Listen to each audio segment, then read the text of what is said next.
السلام عليكم أعزائي المشاهدين متابعين قناة بحرين ميكس.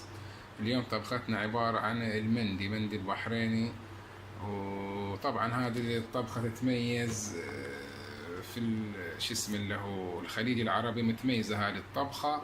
وطبعا هي راح يكون على الدجاج اللي هو مندي دجاج، ومن أهم مكوناته اللي هي الدجاج والرز اللي هو العيش والبصل والثوم والجزر. طبعا هاي مو كامل المكونات، بس هي الخطوة الأولى واتبعوا وياي الخطوات. وكالعادة نحط زيت على في القدر على النار حق نحمس البصل مع الثوم. مثل ما تشوفون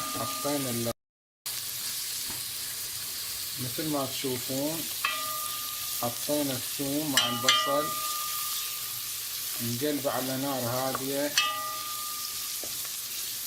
على ما ياخذ لون شوي، بس مو واجد، شوي ياخذ لون عساس نضيف عليه البصل.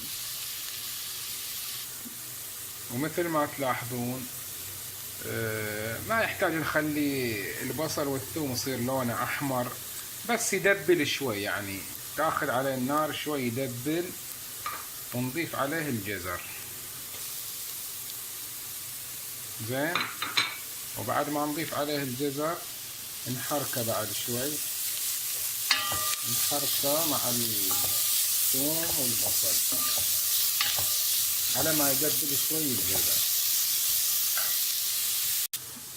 وطبعا بعد ما دبل الجزر راح نضيف على الطبق الدجاج،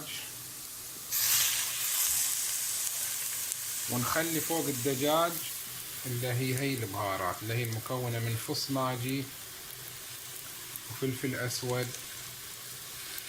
ودارسين سنوت ليمون وملح، نضيفه فوق الطبق ونخلي عليه شوية ماي، ونخليه يطبخ لمدة ساعة كاملة، وبعد الساعة راح أرجع لكم. مثل ما تلاحظون خلينا ماي شوي فوق الدجاج، يعني غطينا مستوى الدجاج ونخليه لما يغلي، وبعد ما يغلي نقصر على النار ونخليه لمدة ساعة. طبعا أعزائي المتابعين بعد الساعة نضج الدجاج، شلنا الدجاج مع البطاطا اللي هو الآلو، والحين نضيف العيش نخليه فوق في الماي اللي هو، لأن الماي أخذ طعم الدجاج وش اسمه والبهارات والنكهة. نضيف العيش حاليا فوق شو اسمه هذا الماي، براويكم لحظة. ومثل ما تشاهدون أعزائي المتابعين لما يبقبق العيش الرز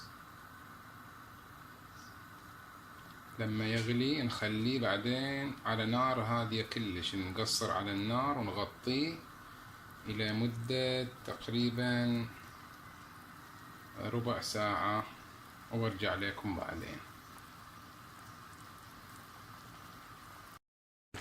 ومثل ما تلاحظون بدأ العيش والرز ينشف.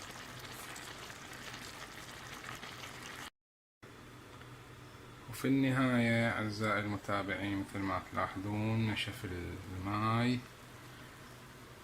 ونجهز العيش، وما عليكم إلا التقديم وتاكلونه. وطبعا الدجاج مخير، وحاليا هو مسلوق، أنا أحبه مسلوق. في ناس يحبون يقلونه يسوونه مقلي ويضيفون عليه البيض المفيوح، بعد تقدر تسوي. وإن شاء الله الطبخة نالت على إعجابكم، وجربوها وتابعونا في طبخات قادمة إن شاء الله. شكرا لكم.